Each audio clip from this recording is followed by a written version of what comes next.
So, I was in turtle, and I stood up, and Coach F has a bear hug, okay? So I was here, he was hitting me, he was thinking about knee barring me, I stood up, and he has me here. Not good for me, right? I can get suplexed.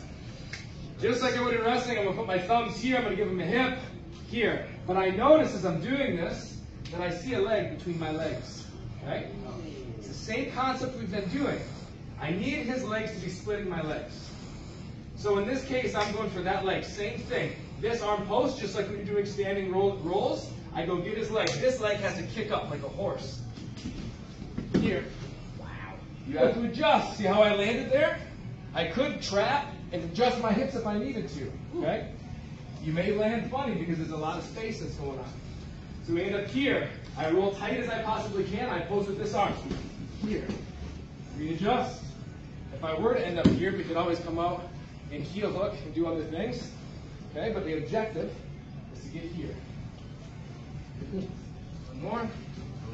Here. I roll tight as possible. Here. Follow his knee. 1, 2, 3.